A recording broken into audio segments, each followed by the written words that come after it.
Monsieur, bonsoir et merci d'être avec nous pour ce nouveau numéro de Écho d'Afrique. Alors ce soir, nous allons parler de la coopération interafricaine, une coopération entre les différents États africains, une coopération qui jusque-là était pratiquement inexistante pour ne pas dire nulle.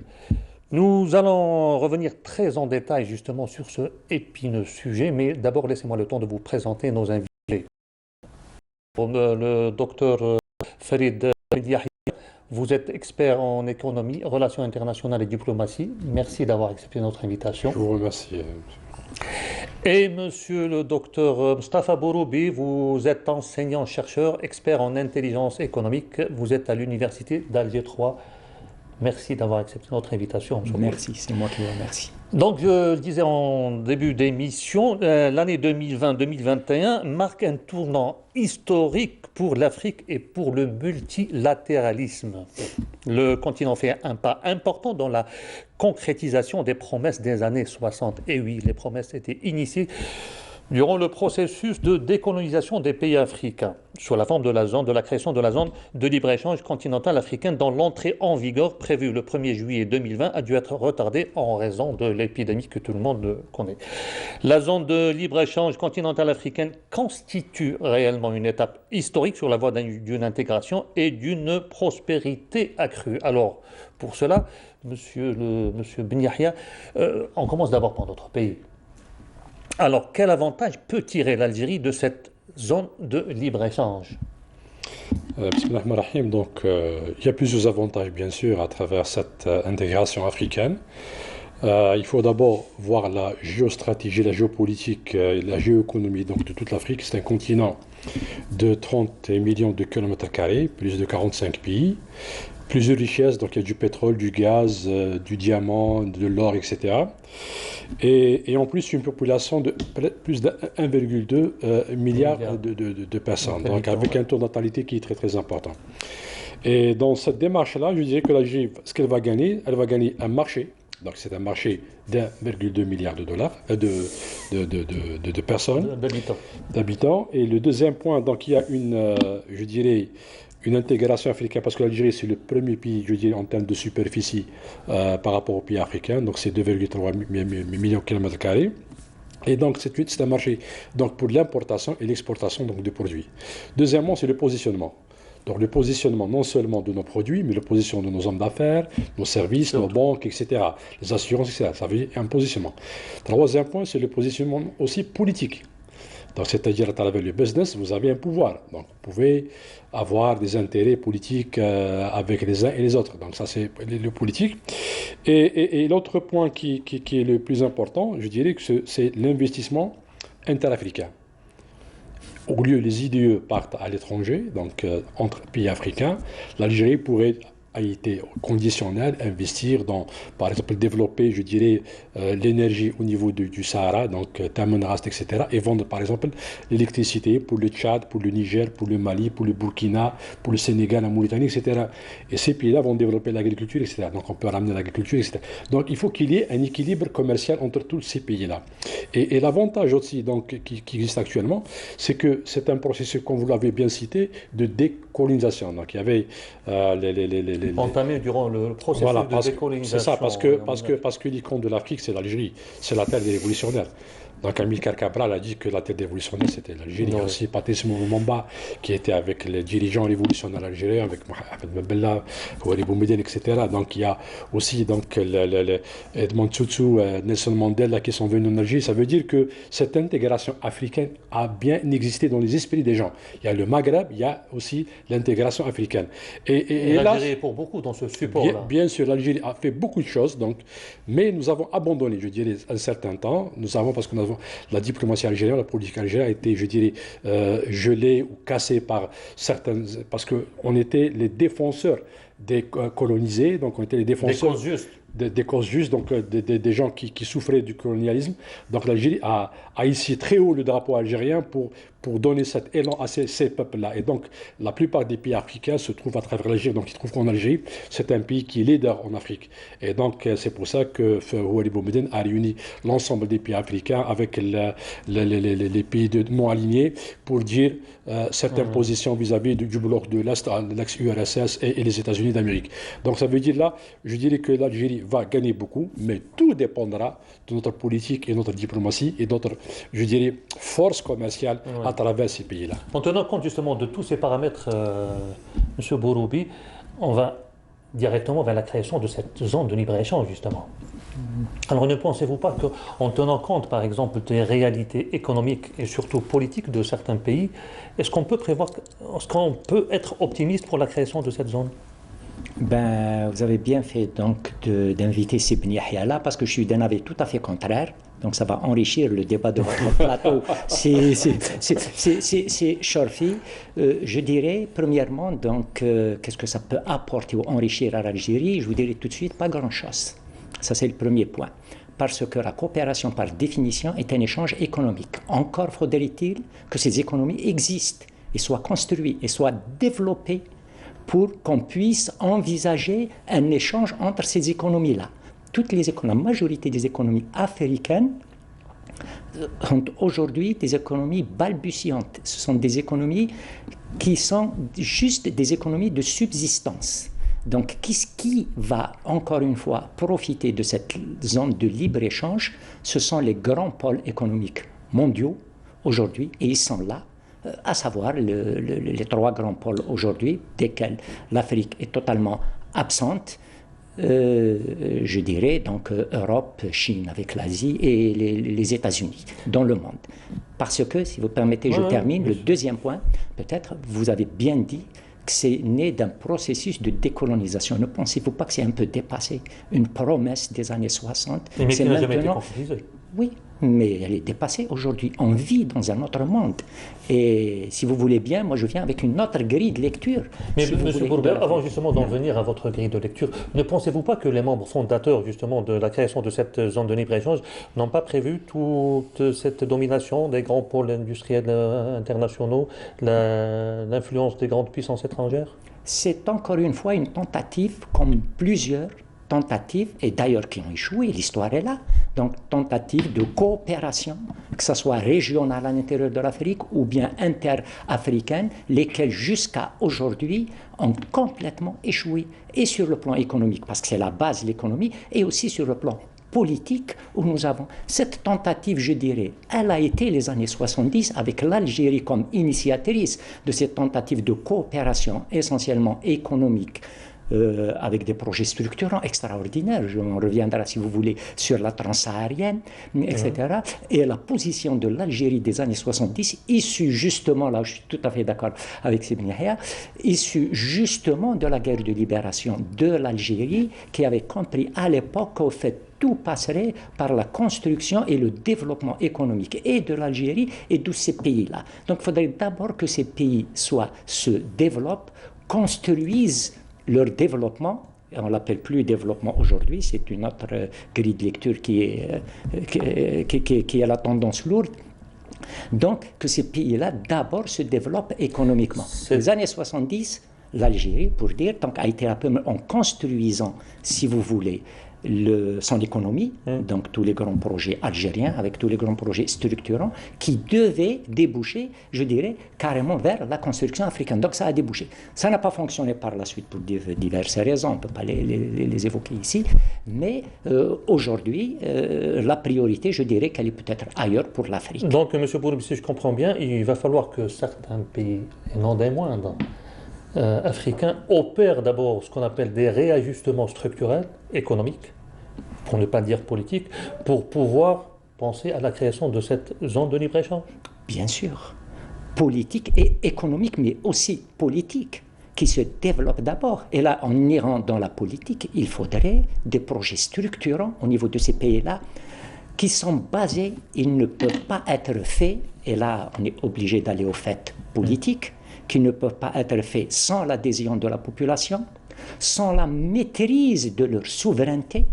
Pensez-vous, alors j'y vais, je rentre directement en plein dans le sujet, que dans cette guerre économique mondiale aujourd'hui, entre ces grandes puissances, ces grands pôles qui dominent ce monde tripolaire, il était bipolaire, on pensait qu'il allait être unipolaire, finalement il est devenu tripolaire, avec l'émergence des pays émergents et de la Chine.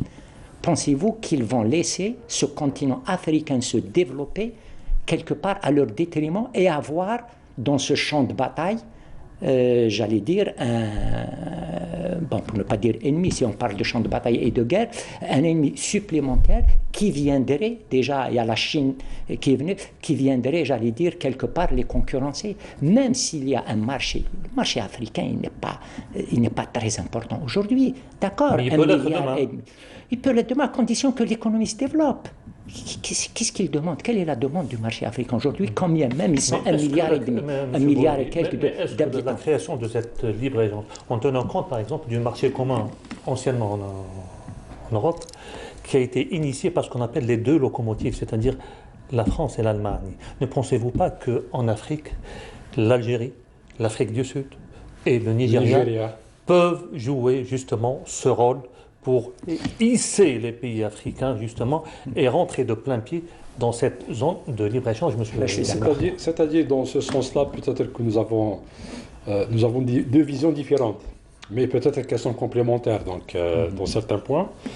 Actuellement, le taux de croissance en Afrique commence à augmenter. Donc, il y a des pays africains qui ont émergé. C'est-à-dire en termes de Rwanda, l'Éthiopie, avec leurs projets, le Kenya, le Nigeria, etc. Donc, l'Afrique du Sud, donc il y a une émergence. Aussi, on voit nos voisins. Si je prends par exemple nos voisins de frontière de l'Ouest, donc le Maroc, qui a investi dans pas mal de pays africains. On voit aussi qu'il y a beaucoup d'investissements de l'Afrique du Sud par rapport aux pays voisins. Il y a les groupements de CEDEAO, à l'exemple de la CEDEAO, il y a le NEPAD, etc. Donc ça veut dire que l'Afrique essaie d'être un pôle. On essaie d'être un pôle. C'est vrai que les échanges entre pays africains sont infimes, ça c'est tout à fait normal. Pourquoi? Pour deux raisons. Lorsqu'on crée ce marché-là, parce que les pays européens, lorsqu'ils vont négocier avec l'Algérie, c'est 27 pays, Union européenne-Algérie, Union européenne-Maroc, Union européenne-Tunisie, Union européenne-Égypte. Les pays asiatiques aussi ont, c'est-à-dire Ils ont leur bloc, leur pôle. Les États-Unis sont une puissance mondiale, etc. Et donc nous sommes faibles, nous sommes divisés. Il faut réunir cette Afrique, d'accord?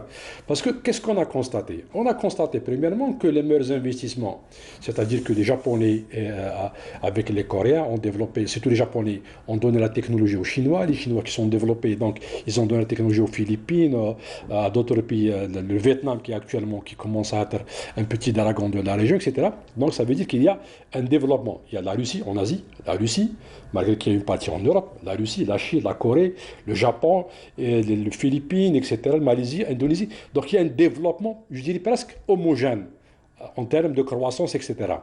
La même chose aux États-Unis. Le Canada et les États-Unis ont aidé le Mexique. Le Mexique, donc avec ces trois pays, ont développé, je dis, l'Amérique latine. Donc il y a l'Argentine, le Chili, le Brésil, etc. Donc il y a un certain développement, un certain transfert technologique. Le Brésil fabrique des avions, d'accord, donc des bateaux, etc. Par contre, l'Europe n'a rien donné. Nous sommes à deux pas de l'Europe, à un quart d'heure ou 20 minutes de Palma, de Majorque, mais l'Europe n'a rien donné, ni en termes de technologie. Donc il a considéré l'Afrique comme un comptoir. Comme un comptoir pour vendre et comme une mine pour prendre les richesses. Et donc, il faut qu'on arrête ça. Donc, c'est pour cette raison-là, il faut que je crée ma propre. Et le Covid nous a donné raison. Parce que le Covid, chaque pays a essayé de fermer ses frontières. Oui. Et donc, on a vu que pas mal de pays se sont développés à travers cette ceinture de protection. Et je dois protéger mes investissements, je dois protéger mes produits agricoles, je dois protéger même mes produits industriels, etc. Et je pense qu'une fois que nous serons plus tard, d'ici 10-15 ans, d'après les démographes, on va être 2,5 milliards de personnes en Afrique. D'accord? Ça veut dire que c'est une population très très importante, avec de super richesses, etc. Je pense que c'est le moment de s'organiser, même si on commence graduellement. C'est vrai qu'il vient de citer l'Algérie, donc le Nigeria, l'Afrique du Sud, peut-être un peu l'Égypte aussi qui peut se développer, peut-être avec un peu l'Éthiopie, avec un peu de croissance. Il y aura, je dirais, pas mal de pays, on va se développer au fur et à mesure, essayer de faire des échanges et avoir l'accompagnement d'un pays qui aime bien décoloniser le monde, c'est-à-dire la Chine. La Chine, parce que c'est un pays, je dirais, c'est vrai qu'elle a une autre vision, mais c'est un pays qui ne cherche pas à coloniser, je dirais, politiquement l'État, etc. Mais on peut avoir un accompagnement, je dirais, des Chinois un certain temps, mais ça n'empêche pas aussi des Européens, des Américains, etc. Mais c'est-à-dire, on va mettre tout le monde à la concurrence de l'Afrique, d'accord? Parce que l'Afrique actuellement, elle est très convoitée par toutes les puissances du monde et par tous les pôles. Donc ça va nous permettre de créer notre marché et de défendre nos intérêts vis-à-vis de ces pôles. Mais en tenant compte justement, M. Bien, de tous ces paramètres, on revient toujours à l'Algérie qui est un membre fondateur justement de la création de cette zone de libre-échange. Oui. Alors, pour rappel, par exemple, l'Algérie, par la voix du président de la République, M. Abdelmadjid Tebboune, a annoncé en février 2020 la création d'une agence algérienne de coopération internationale pour la solidarité et le développement à vocation africaine. C'est ça. Alors, l'Algérie dispose, comme vous l'avez dit tout à l'heure, de projets structurants. Ouais.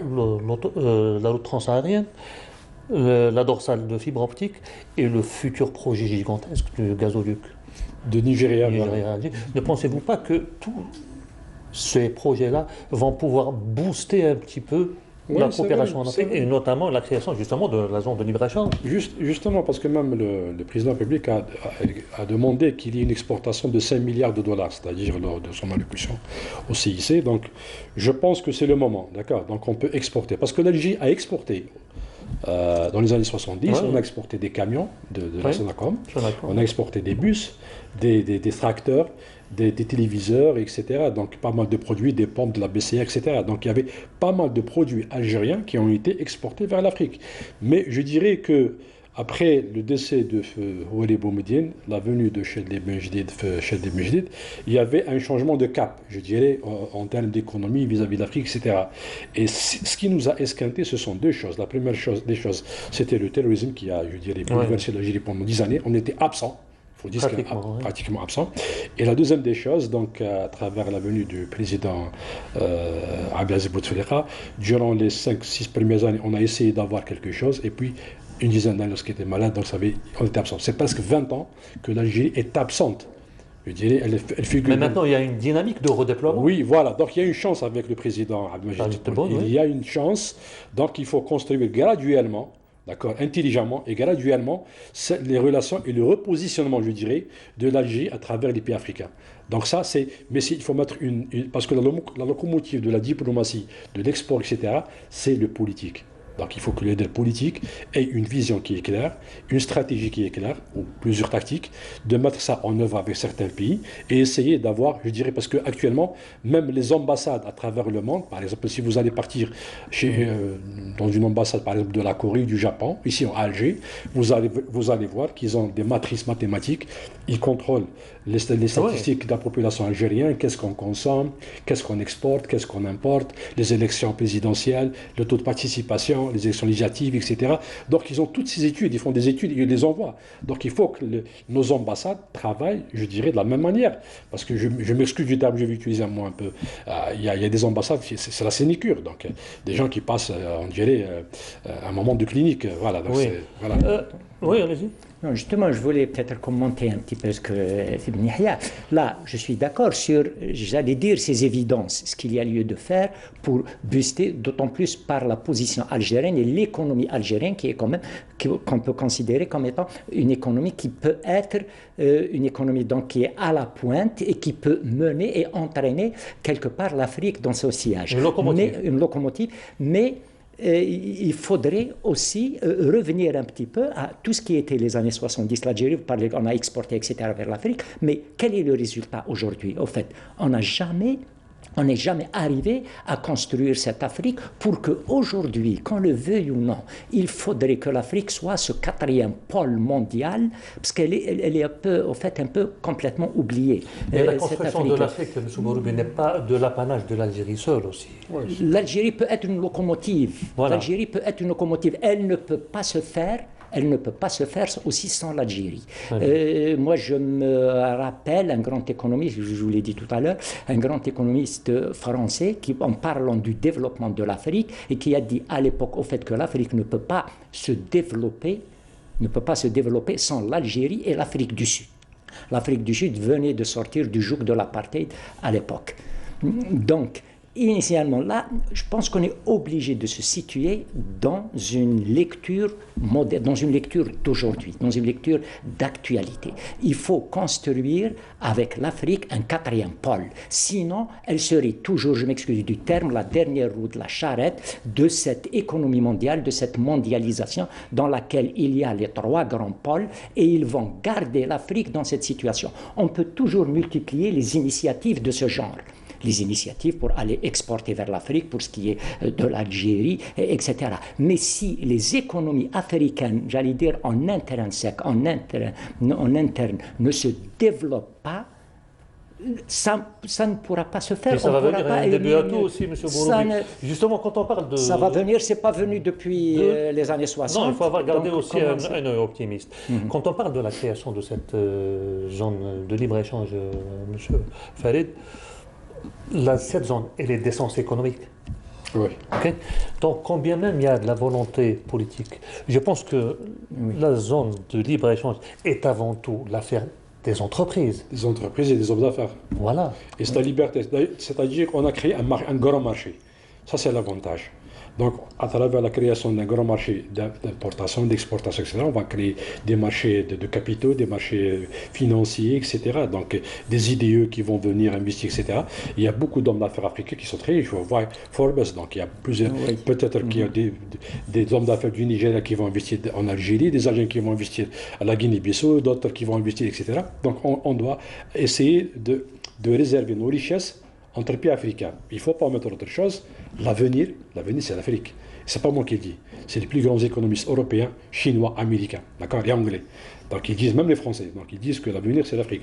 Donc essayons de nous réunir, d'endiguer une nouvelle culture, d'essayer d'extirper les facteurs de tension qui existent entre nous, que ce soit en Afrique du Nord, les pays du Sahel, etc., d'accord, entre les frontières entre certains pays, et essayer, je dirais, de combattre les fléaux, je dirais, du terrorisme, parce que c'est une menace aussi, d'accord, c'est-à-dire pour qu'il y ait un passage, je dirais, de nos exportations à travers le Niger, le Mali, etc., donc il fait qu'il y ait une sécurité, donc on doit revoir notre sécurité, je dirais, nationale, africaine, et à travers ces démarches-là, on va construire. Parce que l'Union européenne ne s'est pas construite du jour au lendemain. Oui, donc il y avait la Première Guerre mondiale, la Deuxième Guerre mondiale, etc. Donc il y avait les Allemands avec les Français Mitterrand, etc. qui ont essayé. Il y avait des refus de certains pays. Et on voit actuellement l'Union européenne, c'est vrai, avec ses qualités, ses défauts, etc. Il y a le Brexit, c'est vrai, mais ça reste quand même l'Union européenne. D'accord. Donc il y a une force. Donc avec les pays du BRICS, la Chine a fait, avec d'autres pays, les 15 pays qui se sont réunis en Asie, avec le Pakistan, l'Iran, etc., donc le Japon, etc. Donc c'est un grand pôle, je dirais, qui va défendre les intérêts de l'Asie. Oui. Je vois que l'Algérie, avec l'Afrique du Sud... Son potentiel. Voilà, potentiel. On peut faire beaucoup de choses. C'est-à-dire, il faut être optimiste, mais il faut avoir une stratégie. C'est-à-dire étape par étape. On ne peut pas construire une force, je dirais, un marché africain du jour au lendemain. Donc ça va prendre... Juste une dernière question, monsieur, parce que le temps qui nous est imparti prend fin. Justement, il y a une certaine suspicion, je ne sais pas si vous êtes d'accord avec moi, une suspicion quant à la création de cette zone de libre-échange. Moi, je suis dans cette suspicion. Suspicion, si donc, si non, et c'est tout à fait normal d'ailleurs, c'est une réaction. Je suis dans cette suspicion. Ne pensez-vous pas, monsieur, oui. Il va falloir une mise à niveau impérative des pays, et notamment les plus faibles, pour pouvoir accéder un jour à la zone de libre-échange. Bien entendu. Et justement, nous y sommes. Parce que l'avenir, c'est l'Afrique. Moi, c'est eux qui le disent. C'est eux qui le disent. Et j'ai toujours cette lecture, j'y reviens dessus, qu'au fait, nous sommes dans cette mondialisation qui se caractérise par une véritable guerre économique qui est menée par les grands et dans laquelle, aujourd'hui, l'Afrique est complètement oubliée. Et donc, quand ils disent... toute comparaison, peut-être toute proportion dans les comparaisons, ils ont dit aussi, et la base est économique. Je le répète, ils ont dit aussi que l'Irak ou Saddam Hussein avait la quatrième armée du monde et qui est comme ça, etc., etc. Donc l'avenir, c'est l'Afrique. Moi, je me rappelle, je suis plus vieux, je me rappelle que les années 70, pour ce qui est du monde et du développement du monde, on misait beaucoup plus sur l'Afrique que l'Asie. C'est exactement l'inverse qui s'est passé. Les pays émergents, c'est l'Afrique. On disait que le futur proche, ce serait pas l'Afrique. Exactement. Aujourd'hui, on continue à le dire. Voilà. Voilà. Donc, messieurs, notre émission arrive à son terme. Merci d'avoir accepté notre invitation. Merci. Madame, monsieur, très bonne fin de soirée. Au revoir.